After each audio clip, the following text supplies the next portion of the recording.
Hello friends, स्वागत है आपका आपके अपने चैनल लेट्स स्टडी इंडिया में। और आज हम लोग केमिकल काइनेटिक्स में एक नया टॉपिक स्टार्ट करने जा रहे हैं जिसका नाम है एक्टिवेशन एनर्जी। और इसके बाद हम लोग क्या करेंगे, इसके फॉर्मूले को देखेंगे और temperature dependence of rate of chemical reaction की भी बात करेंगे इसी वीडियो में। और कुछ न्यूमेरिकल्स टर्म की भी बात करेंगे। तो आइए देखते हैं पहले एक्टिवेशन एनर्जी क्या है। जैसा कि हम लोग इसमें पहले देखिए पढ़ चुके हैं कि जब factor affecting of rate of chemical reactions पढ़ रहे थे तो वहाँ पे क्या था, अलग अलग फैक्टर्स थे। जैसे टेम्परेचर था, ठीक है, कंसंट्रेशन था, और एक हमारा फैक्टर था इफेक्ट ऑफ कैटलिस्ट, जो कि डिपेंड कर रहा था एक्टिवेशन एनर्जी को, जो क्या कर रहा था वो घटा दे रहा था। तो वहाँ पे एक्टिवेशन एनर्जी के कुछ टर्म्स हमारे आए थे कि कैटलिस्ट जब हम लोग किसी रिएक्शन में ऐड करते हैं तो कैटलिस्ट की वजह से क्या होता है, रिएक्शन का रेट जनरली बढ़ता है। कैसे कैटलिस्ट जो रिएक्शन के रेट को बढ़ाते हो, यानी जो पॉजिटिव टाइप के कैटलिस्ट हो, तो उनका काम क्या था, एक्टिवेशन एनर्जी को ही वो घटा दे रहे थे। तो हम लोग वहाँ पे क्या था, केवल एक्टिवेशन एनर्जी को जान रहे थे कि एक्टिवेशन एनर्जी क्या होता है। एक एनर्जी होता है जो रिक्वायर्ड होता है रिएक्टेंट मॉलिक्यूल के लिए, प्रोडक्ट फॉर्मेशन के लिए। तो अब यहाँ पे क्या करेंगे, उसको थोड़ा डिटेल में हम लोग बात करेंगे एक्टिवेशन एनर्जी को, और उससे जो फार्मूला बना है उसको भी क्या करेंगे, देखेंगे। तो आइए बात करते हैं एक्टिवेशन एनर्जी की। तो देखिए यहाँ पे दिया गया है आप लोगों का इसका definition. Activation energy is defined as a minimum amount of extra energy required to reacting molecule to get converted into a product. कहने का मतलब प्रोडक्ट के पास, ठीक है, एनर्जी तो कुछ ना कुछ होगी ही, लेकिन एक्टिवेशन एनर्जी क्या होता है, उस एनर्जी के अलावा जो हम लोग एक्स्ट्रा एनर्जी इसको रिक्वायर्ड होती है रिएक्टेंट के मॉलिक्यूल को, ठीक है, प्रोडक्ट में जाने के लिए, तो इसको बोलते हैं हम लोग एक्टिवेशन एनर्जी। जैसे अगर बात की जाए कि हमारे पास क्या है, कोई रिएक्टेंट का मॉलिक्यूल्स है जिसके पास क्या है 50 जूल एनर्जी है, ठीक है, और वो क्या कर रहा है, उस 50 जूल एनर्जी से प्रोडक्ट नहीं बना सकता, तो उसमें हम लोग क्या करेंगे, कुछ और एनर्जी उसको, ठीक है, अगर मिल जाए। जैसे मान लीजिए हमारे पास कोई रिएक्टेंट है ए और वो जा रहा है प्रोडक्ट बी में, तो इसके खुद की एनर्जी के अलावा जो एडवांस एक्स्ट्रा एनर्जी होती है, जैसे अगर बात करें इसके पास क्या है, खुद की 50 जूल एनर्जी इसके पास खुद की है, ठीक, लेकिन इस एनर्जी से क्या हो रहा है, प्रोडक्ट का फॉर्मेशन नहीं हो रहा है। तो अगर ये मॉलिक्यूल्स क्या करेंगे, आपस में रिएक्टेंट के जो मॉलिक्यूल होते हैं वो कोलाइड करते हैं, ठीक है, कोलाइड करेंगे। अगर मान लीजिए इसको और 10 जूल एनर्जी और मान लीजिए मिल गई, जो कि प्रोडक्ट बनाने के लिए चाहिए, ठीक है, इसको क्या रिक्वायर्ड हो, तो इस एनर्जी क्या बोलेंगे, एक्टिवेशन एनर्जी, यानी जो एक्स्ट्रा एनर्जी होती है रिएक्टेंट की एनर्जी को छोड़कर। टोटल एनर्जी जो हम लोग लेते हैं 50 + 10 का, दिन से बोलते हैं हम लोग थ्रेशोल्ड एनर्जी, ठीक है, जीरो से जो स्टार्ट होती है रिएक्ट प्रोडक्ट जाने के लिए, ठीक है, तो उसे बोलते हैं क्या, थ्रेशोल्ड एनर्जी। यानी जो अब अगर इस 50 को छोड़ दिया, रिएक्टेंट की खुद की एनर्जी को छोड़ के जो ऐड होता है उसे क्या बोलते हैं, एक्टिवेशन एनर्जी। तो ये चीज़ हमें ध्यान देना है। देखिए यहाँ पे दिया गया है, it can also be describe as the minimum amount of energy needed to activate और एनर्जाइज द मॉलिक्यूल ऑफ, ठीक है, मॉलिक्यूल या atom of reactant, so they can undergo the chemical reaction into the transformation, यानी वो chemical reaction करके अपने आप को ट्रांसफॉर्म कर लेगा किसमें, प्रोडक्ट में। तो यहाँ पे देखिए दिया गया है minimum amount of energy needed to activate, यानी इस मॉलिक्यूल को एक्टिवेट होने के लिए या एनर्जाइज होने के लिए जो भी मिनिमम अमाउंट ऑफ एनर्जी चाहिए, ठीक। तो जैसे मान लेते हैं, अगर मान लीजिए प्रोडक्ट बनाने के लिए एनर्जी चाहिए कितना, ठीक है, मान लेते हैं हम लोग 10 जूल एनर्जी और चाहिए कि उससे क्या हो, वो प्रोडक्ट बन जाए। तो ये 10 जूल अगर इसके पास है या उससे ज़्यादा है तब भी क्या करेगा, वो प्रोडक्ट में जाएगा। अगर इसके पास 9 है 8 है तो प्रोडक्ट में नहीं जा पाएगा। तो एक मिनिमम अमाउंट ऑफ एनर्जी होनी चाहिए रिएक्टेंट के लिए, जिसे क्या बोलते हैं, एक्टिवेशन एनर्जी। अब देखिए इसको डिनोट कैसे करेंगे, तो यहाँ पे देखिए सिंबल दिया हुआ है आप लोगों का डिनोट करने के लिए EA। तो इसे हम लोग क्या करते हैं, EA से डिनोट कर सकते हैं। और इसके लिए एनर्जी है तो एनर्जी का यूनिट क्या होगा, जूल होगा, या कभी कभी क्या करते हैं हम लोग किलो जूल मोल, ठीक है, किलो जूल पर मोल में भी लेते हैं। इसको शॉर्टकट में क्या लिखेंगे, इस तरह से, या कभी कभी किलो कैलोरीज में भी ले सकते हैं, ठीक है, किलो कैलोरी पर मोल में। तो ये हमें ध्यान देके चलना है। तो देखिए ये कैसे रिएक्शन में अफेक्ट एक्टिवेशन एनर्जी है क्या।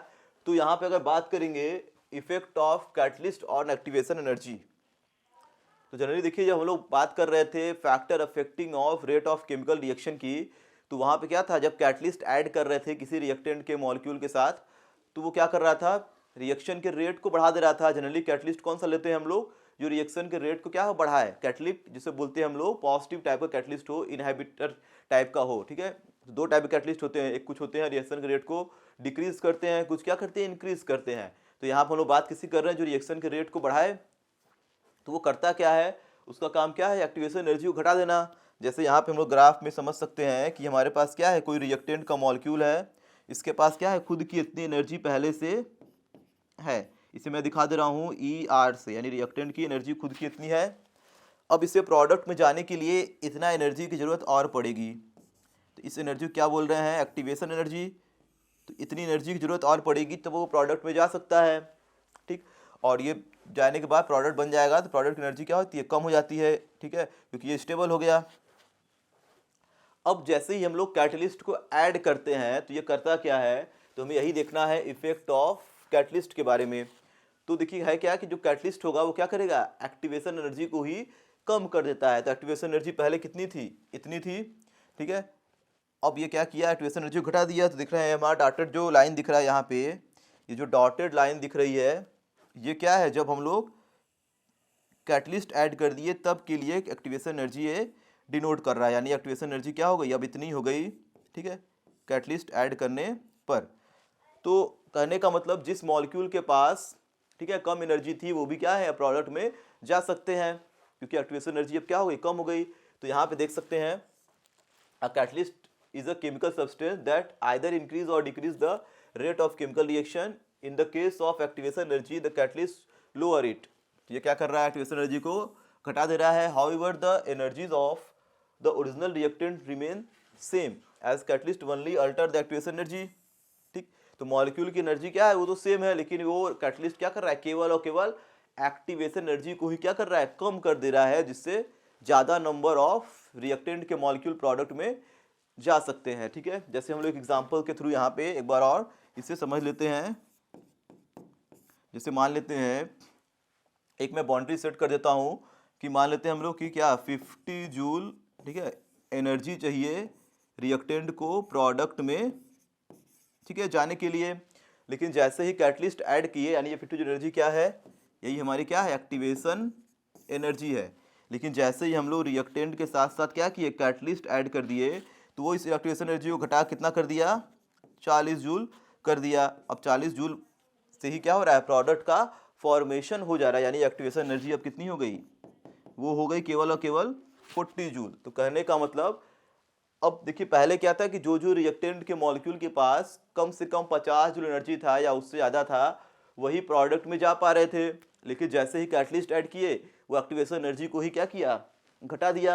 यानी यहाँ पे क्या था, 50 जूल जिसके पास है, ठीक है, वही प्रोडक्ट बना पाया। लेकिन जैसे ही कैटलिस्ट ऐड किए तो एक्टिवेशन एनर्जी घटा कितना कर दिया, 40 जूल कर दिया। तो जो रिएक्टेंट के मॉलिक्यूल कम एनर्जी पे थे, ठीक है, मान लीजिए कोई मॉलिक्यूल क्या है 40 जूल पे है, ठीक है, कोई 45 पे है, 43 पे है, इसी तरह से जो भी होंगे, ठीक है, 40 या 40 से अधिक वाले, वो भी क्या होंगे, प्रोडक्ट में इजिली जा सकते हैं, ठीक है। तो ये क्या कर रहा है, एक्टिवेशन एनर्जी को ही घटा देता है, जिसको हम लोग यहाँ पे देख सकते हैं।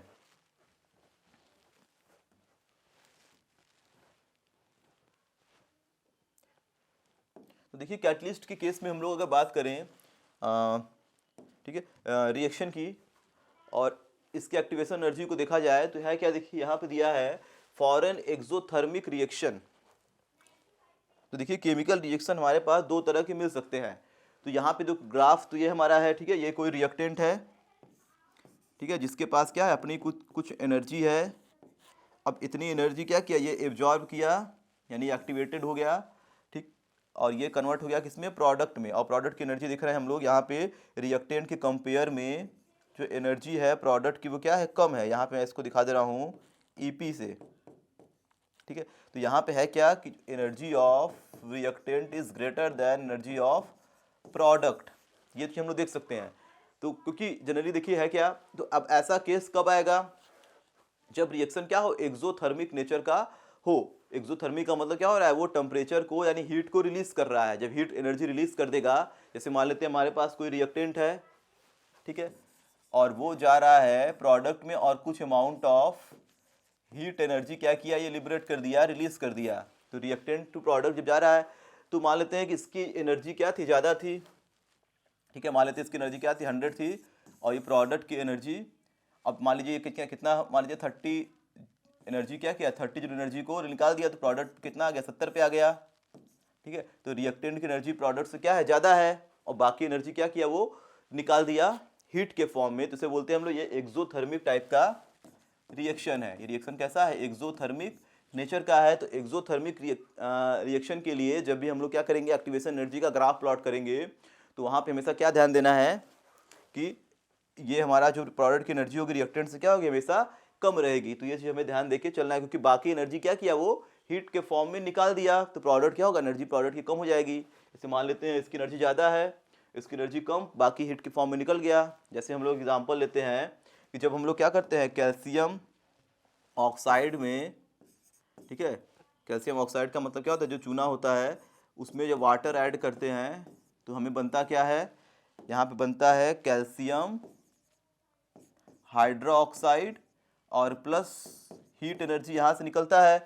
तो हीट एनर्जी निकल रहा है, इसका मतलब क्या है, रिएक्शन एक्सोथर्मिक का है। एक्सोथर्मिक मतलब जो हीट को इवॉल्व कर दे, हीट एनर्जी को निकाल दे, तो एक्सोथर्मिक टाइप का रिएक्शन है। ठीक, तो हम लोग यहाँ पे देख सकते हैं। तो यहाँ पे हमेशा ध्यान देना है कि इसकी एनर्जी क्या होगी, हमेशा कम होगी इससे। ठीक है, रिएक्टेंट से हमेशा प्रोडक्ट की एनर्जी क्या होती है, कम हो जाती है, क्योंकि बाकी एनर्जी क्या किया, वो हीट के फॉर्म में निकाल दिया। तो एक्सोथर्मिक के लिए ग्राफ क्या होगा, कुछ इस तरह का बनेगा। और अगर मैं बात करूं एंडोथर्मिक रिएक्शन के लिए, तो देखिए एंडोथर्मिक रिएक्शन अगर होगा तो एक्टिवेटेड कॉम्प्लेक्स तो वही है, रिएक्टेंट भी क्या है, मान लेते हैं हमारे पास ये रिएक्टेंट है, इसकी कुछ एनर्जी है, ठीक है, ER। अब दिख रहा है प्रोडक्ट की एनर्जी क्या होगी, ज़्यादा होगी, यानी प्रोडक्ट क्या है, रिएक्टेंट से ऊपर है, EP। यानी यहाँ पे क्या है, रिएक्टेंट की एनर्जी प्रोडक्ट के कंपेयर में कम है। तो ऐसा कब होगा, जब रिएक्शन में जो रिएक्टेंट है वो हीट को क्या करे, एब्जॉर्ब करे। तो कुछ रिएक्शन ऐसे होते हैं जहाँ पे क्या होता है, रिएक्टेंट हीट एनर्जी को क्या करता है, एब्जॉर्ब कर लेता है। तो हीट एनर्जी जब रिएक्टेंट क्या करेगा, एब्जॉर्ब कर लेगा, तो जो प्रोडक्ट बनेगा उसका टेम्परेचर तो बढ़ जाएगा। जैसे हम लोग वाटर में क्या करते हैं, कोई एसिड ऐड करते हैं, देखते हैं कि टेम्परेचर क्या होता है, उसका बढ़ जाता है हमेशा। ठीक है, तो ऐसे रिएक्शन को क्या बोलते हैं, एंडोथर्मिक रिएक्शन। तो यहाँ पे क्या है कि जो ए मान लेते हैं कोई रिएक्टेंट है, उसको हम लोग क्या किया, हीट एनर्जी दिए, तब जाके प्रोडक्ट बना। तो प्रोडक्ट का जो टेम्परेचर होगा, बी लेते हैं, कुछ भी लेते हैं, ठीक है, प्रोडक्ट टेम्परेचर क्या होगा, बढ़ गया, यानी हीट को क्या किया, ये एब्जॉर्ब कर लिया। ये कैसा रिएक्शन है, इंडो। तो इंडोथर्मिक के लिए क्या होगा, जो भी एक्टिवेशन एनर्जी का जो ग्राफ प्लॉट होगा वो इस तरह का बनेगा। तो अगर मैं बात करूं दोनों के लिए हीट की, जो हीट एनर्जी एब्जॉर्ब कर रहा है, तो यहाँ पे देख सकते हैं हम लोग कि ER से ज़्यादा क्या है, EP है। जब भी हम लोग क्या करते हैं, हीट एनर्जी निकालते हैं, तो क्या करते हैं, फाइनल माइनस इनिशियल। तो फाइनल एनर्जी क्या है, ज़्यादा है, यानी EP माइनस ER करेंगे तो जो हीट एनर्जी होगा डेल्टा H क्या होगा, पॉजिटिव में तो आएगा। पॉजिटिव क्यों आएगा, क्योंकि हमारा प्रोडक्ट का एनर्जी क्या है, ज़्यादा है, रिएक्टेंट का कम है। तो डेल्टा H की वैल्यू क्या होगी, पॉजिटिव में आएगी। तो कहने का मतलब अगर रिएक्शन, ठीक है, इंडोथर्मिक है, तो उसका जो हीट एनर्जी होता है डेल्टा H, या इसको बोलते हैं एंथैल्पी ऑफ रिएक्शन, वो क्या होता है, पॉजिटिव आता है।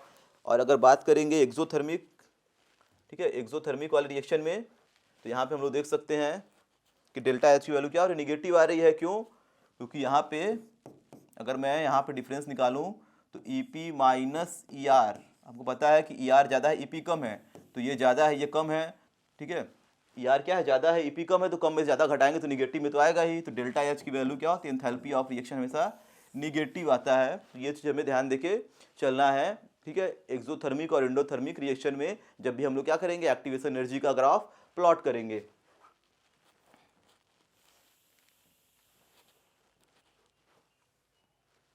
ये हमारा हो गया दोनों टाइप के, ठीक है, रिएक्शंस। तो ये तो कि हमारा था एक्टिवेशन एनर्जी। अब इसका देखिए यूज हमारा और कहाँ पे है, तो जैसे हम लोग यहाँ पे देख सकते हैं temperature dependence of rate of reaction. तो देखिए जब हम लोग फैक्टर पढ़ रहे थे तो वहाँ पे फैक्टर में कंसंट्रेशन था, तो कंसंट्रेशन से रिलेटेड तो कुछ खास नहीं था। ठीक है, तो कंसंट्रेशन बढ़ाने पर रेट ऑफ रिएक्शन बढ़ता है, लेकिन जो इफेक्ट ऑफ कैटलिस्ट था तो वहाँ पे एक्टिवेशन एनर्जी आ गया। इफेक्ट ऑफ टेम्परेचर के लिए, कहने का मतलब देखिए वहाँ पे इफेक्ट ऑफ कैटलिस्ट, ठीक है, कैटलिस्ट के लिए हमारा एक्टिवेशन एनर्जी आ गया। जब भी हम लोग देखिए इफेक्ट ऑफ टेम्परेचर की भी वहाँ बात कर रहे थे कि टेम्परेचर बढ़ाने से भी क्या होता है, मॉलिक्यूल की एनर्जी बढ़ जाती है, जिसकी वजह से नंबर ऑफ कोलिशन बढ़ता है और रेट ऑफ रिएक्शन क्या होता है, इंक्रीज कर जाता है।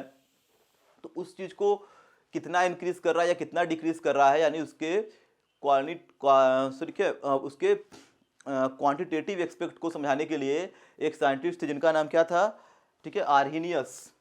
ठीक है, तो आर्हीनियस ने क्या किया, अपना एक फार्मूला दिया था, ठीक है, जिससे हम लोग क्या बोलते हैं, आर्हीनियस इक्वेशन यहाँ बोलते हैं। तो आर्हीनियस का जो इक्वेशन है, ठीक है, यहाँ पे हम लोग देख सकते हैं k इक्वल टू ए ई के power minus E A by R T. तो इसको हम लोग समझेंगे कहाँ से आया ये फार्मूला, और इन्होंने देखिए दिया क्या था, ठीक है, तो क्वांटिटेटिव एस्पेक्ट बताया था इन्होंने कि कितना टेम्परेचर बढ़ाने से रेट कांस्टेंट या रेट ऑफ रिएक्शन कितने टाइम्स बढ़ता है। तो इन्होंने बताया क्या था कि किसी रिएक्शन का जब हम लोग क्या करेंगे, टेम्परेचर 10 डिग्री से बढ़ाएंगे। 10 डिग्री का मतलब जैसे मान लीजिए कोई रिएक्टेंट हमारा क्या है 30 डिग्री पर है, उससे हम लोग क्या किए 40 पर पहुंचाएं, तो उसका जो रेट ऑफ रिएक्शन है वो क्या होगा 2 टाइम्स इंक्रीज कर जाता है। तो ये हमारे आर्हीनियस ने बताया था। देखिए यहाँ पर लिखा हुआ है, it has been observe that the rate constant का मतलब जो के है, ठीक है, जो कि डायरेक्टली प्रोपोर्शनल किसके होता है, रेट ऑफ रिएक्शन के, फॉर अ केमिकल रिएक्शन, ठीक है, गेट्स डबल्ड, यानी क्या होगा 2 टाइम्स हो जाएगा for every 10 degree rise the temperature. ठीक है, रिएक्शन का टेम्परेचर क्या करेंगे 10 डिग्री बढ़ाने से उसका रेट कांस्टेंट दुगना हो जाता है। जैसे हम लोग यहाँ पे लिख सकते हैं, जैसे मान लीजिए हमारे पास कोई रिएक्शन है, ठीक है, वो 30 डिग्री पे, ठीक है, उसका रेट कांस्टेंट क्या है, के है। जैसे इसको हम लोग क्या किए 30 + 10 डिग्री किए, यानी इसका 10 डिग्री टेम्परेचर क्या किया और बढ़ा दिए, तो रेट कांस्टेंट क्या हो जाएगा, वो 2K पहुंच जाएगा। यानी ये क्या किया, के से क्या हो गया बढ़ के 2K हो गया। तो ये चीज़ हमें ध्यान देना है किसी रिएक्शन के लिए। कोई रिएक्शन मान लीजिए 40 पे है, ठीक है, उसको हम लोग 50 पे किए, टेम्परेचर क्या है 40 डिग्री से बढ़ा कितना कर दिए 50 डिग्री कर दिए, तो उसका रेट कांस्टेंट भी क्या होगा दुगना हो जाएगा। ठीक है, मान लेते हैं रेट कांस्टेंट उसका के है तो 2K हो जाएगा, जो भी होगा वो क्या होगा वो डबल हो जाता है। तो ये चीज़ हमें ध्यान देके यहाँ पे चलना है। इस चीज़ को बताया था आर्हीनियस ने। और फिर देखिए आर्हीनियस ने एक इक्वेशन भी दिया है, ठीक, जिसको हम लोग यहाँ पे देख रहे हैं, ये वाला इक्वेशन। तो इस इक्वेशन का तो वो डेरिवेशन यहाँ पे आप लोगों को नहीं पढ़ना है 12th में, ये इक्वेशन डायरेक्ट हमें ये लर्न करना है। ठीक है, इस इक्वेशन को डायरेक्ट यहाँ पे ध्यान देना है कि k इक्वल टू क्या होता है ए ई के power minus E A by R T. लेकिन अब इस इक्वेशन को थोड़ा हम लोग क्या करेंगे ईजी करेंगे, ठीक है, इसके लॉग लेके और वहाँ से क्या करेंगे क्वेश्चन को सॉल्व करेंगे। ठीक है, ज़्यादातर क्वेश्चन क्या होता है, इससे भी क्वेश्चन पूछे जाते हैं कंपैरिजन वाले। ठीक है, किसी टाइप का कोई क्वेश्चन दिया रहेगा और उस पर हम लोग कंपेयर करके वहाँ से ये निकालेंगे आर टी निकालेंगे, ये सब क्वेश्चन देता है। अब देखिए हम लोग इस फार्मूले में है कौन कौन सी चीज़ें। तो यहाँ पर देखिए k इक्वल टू ए के power minus E A by R T है। तो इस इक्वेशन को मैं यहाँ पे लिख दे रहा हूँ, क्या था k इक्वल टू ए, ठीक है, ई के power minus E A by R T. तो यहाँ पे कौन कौन से टर्म्स हैं तो देखते हैं हम लोग के। तो के हमको तो पता ही है, इसको पढ़ते आ रहे हैं, के क्या होता है रेट कांस्टेंट होता है। ठीक है, अलग अलग रिएक्शन के लिए इसकी वैल्यू अलग अलग होगी। अगर बात करते हैं ए की, तो ए हमारा क्या है आर्हीनियस कांस्टेंट है, या इसे हम लोग क्या बोलते हैं प्री एक्सपोनेंशियल कांस्टेंट। तो एक्सपोनेंशियल जो टर्म है उसके पहले लगा हुआ है, जिसे क्या बोलते हैं प्री एक्सपोनेंशियल कांस्टेंट भी बोल सकते हैं। ये तुम्हें पता है, ये भी पढ़ रहे हैं, एक्टिवेशन एनर्जी है जिसको हम लोग जूल या, ठीक है, जूल पर मोल में लेते हैं। अगर बात करें आर की, तो आर हमारा वही क्या है गैस कांस्टेंट, इसकी वैल्यू हमें पता है, ठीक है, 8.314 ये हम लोग लेके जनरली चलते हैं। और टी हमारा क्या है, टी वही टेम्परेचर है, लेकिन टेम्परेचर किस में लेना है हमेशा केल्विन में लेके चलना है। तो इतनी चीज़ें हमारे पास क्या है इस इक्वेशन में है। और ई हमारा कोई एक्सपोनेंशियल है, तो ये हमारा डेरिवेशन से आया होगा, इससे कोई मतलब हमें नहीं है। तो आइए इससे कुछ हम लोग क्वेश्चन को भी देख लेते हैं। ठीक है, देखिए जैसे यहाँ पे क्वेश्चन दिया है, तो देखिए क्वेश्चन क्या होगा उस फार्मूले से सॉल्व नहीं होता है जनरली, उस फार्मूले को थोड़ा सा ये हम लोग क्या करते हैं सॉल्व करके इजी बनाते हैं, क्योंकि एक्सपोनेंशियल टर्म है उसको सॉल्व करने में क्या है प्रॉब्लम है। तो हमारे पास जो फार्मूला है आर्हीनियस का, तो इसको जब देखते हैं यहाँ पे देखिए है क्या, ठीक है, के इक्वल टू ए ई के power minus E A upon R T. तो इस फॉर्मूले में अगर हम लोग लॉग ले लें, ठीक है, दोनों तरफ का लॉग ले लिया जाए, तो ये क्या बन जाएगा लॉग के, ठीक है, लॉग कौन सा है बेस ई वाला लॉग है, ln है, यहाँ क्या हो जाएगा log base E A into E के power minus E A upon R T. और हमें पता है कि log A into B equal to क्या होता है log a plus log b। तो इसको हम लोग क्या करते हैं a प्लस b में ब्रेक कर देते हैं, तो हो जाएगा log a plus log b। और एक चीज़ यहाँ पे और ध्यान देना है, तो ये क्या हो गया log बेस e और ये बन गया a।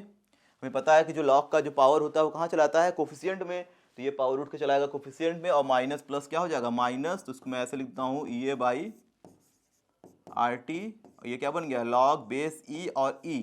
तो जो log का बेस और log के साथ जो भी चीज़ें हमारे पास यहाँ पे हैं, तो वो दोनों अगर सेम हो तो क्या होता है, वैल्यू हो जाता है इसका 1। तो ये log e और e की वैल्यू क्या होगी, ये हो जाएगी 1।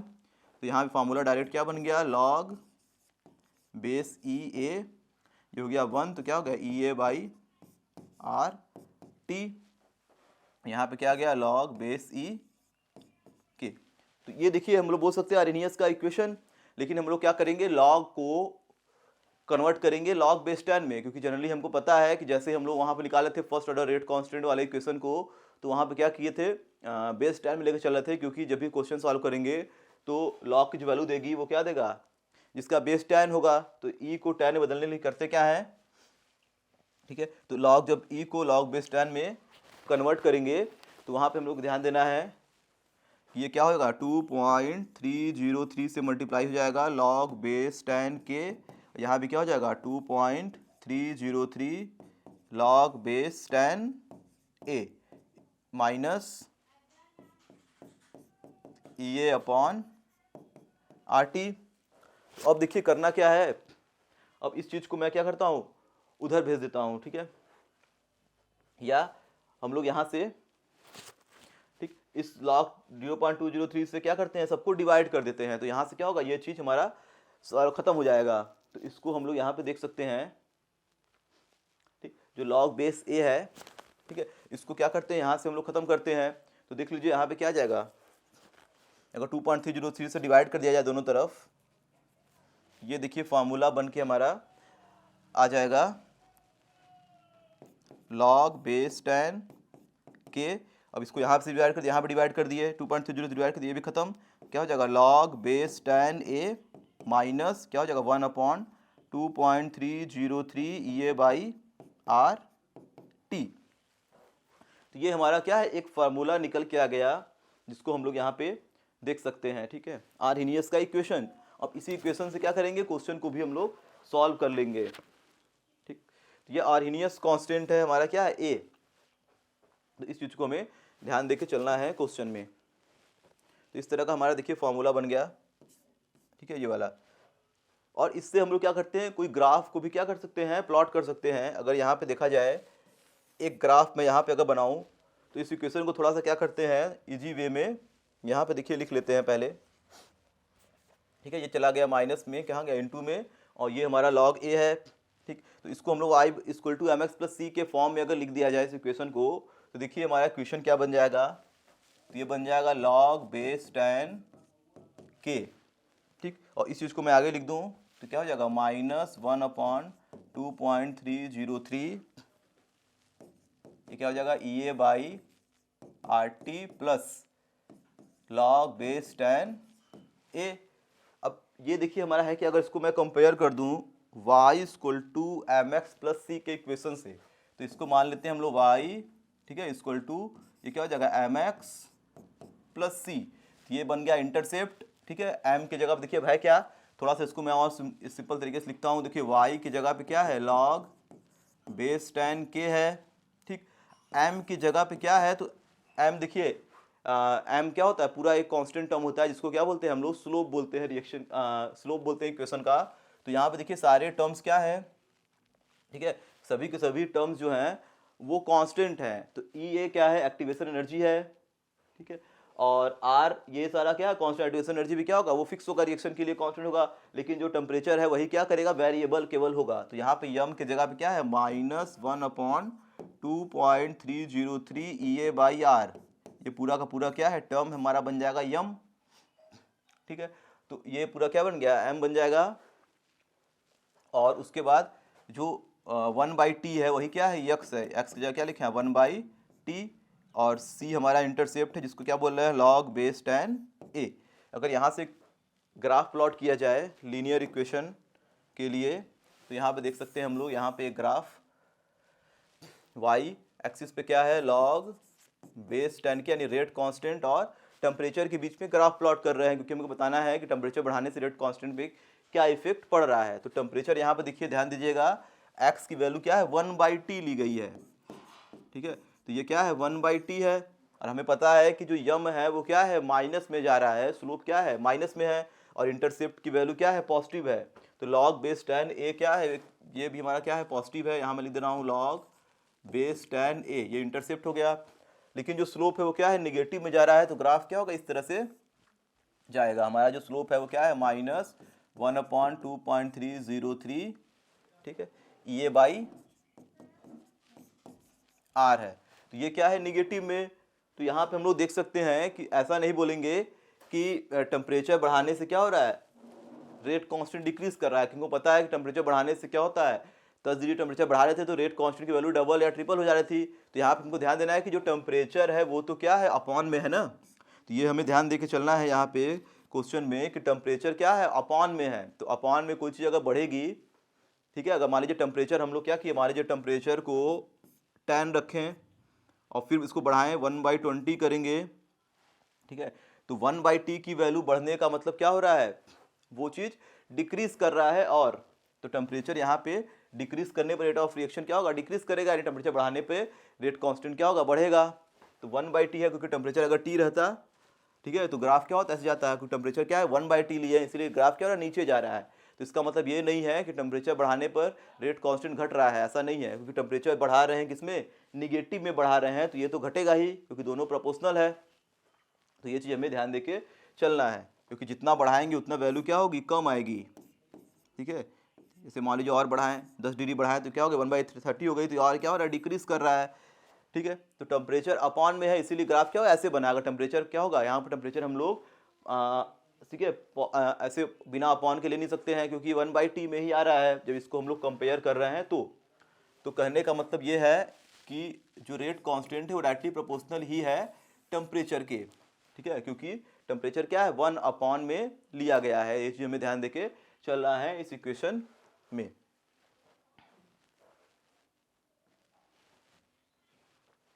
तो देखिए यहाँ पे जो न्यूमेरिकल आप लोगों का दिया था इसके पहले, तो जब भी हम लोग न्यूमेरिकल सॉल्व करने जाएंगे तो इक्वेशन कौन सा यूज करेंगे, जो अभी मैंने डेराइव किया है इक्वेशन को, तो उसी इक्वेशन से लेके सॉल्व करते हैं क्वेश्चन को, ठीक है। तो जो क्वेश्चन जब भी सॉल्व करेंगे तो जो इक्वेशन डेरिवेशन में लिया गया था उसी से क्वेश्चन क्या होगा, सॉल्व होगा। तो हमारे पास देखिए जो इक्वेशन था, पहले उस इक्वेशन को आइए थोड़ा सा लिख लेते हैं। इक्वेशन हमारे पास क्या बन के आया था, लॉग, ठीक है, बेस 10 के इक्वल टू माइनस, ठीक है, माइनस कितना था 2.30, सॉरी, ठीक है, माइनस EA अपॉन 2.303 RT, यहाँ पे लगा हुआ था minus, plus log base 10 A।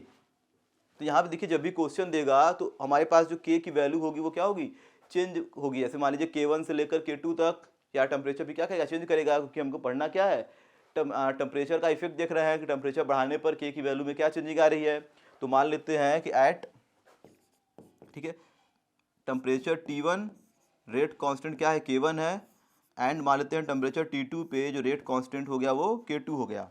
अब टेम्परेचर कितना है वो तो हमें क्वेश्चन में गिवन होगा। तो अगर मैं वैल्यू यहाँ पे K1 K2 के लिए इक्वेशन फिर से यहाँ पे सॉल्व करूँ, तो मान लेते हैं हम लोग जब T1 की बात करेंगे तो वहाँ पे टेम्परेचर क्या है, K1 है, तो फार्मूला क्या बन जाएगा, log K1 equal to EA upon 2.303 R T1, ये माइनस यहाँ लगा हुआ है ध्यान दीजिएगा, प्लस लॉग A, ये तो कांस्टेंट में चेंजिंग नहीं आएगी। तो इक्वेशन हम लोग मान लेते हैं फर्स्ट।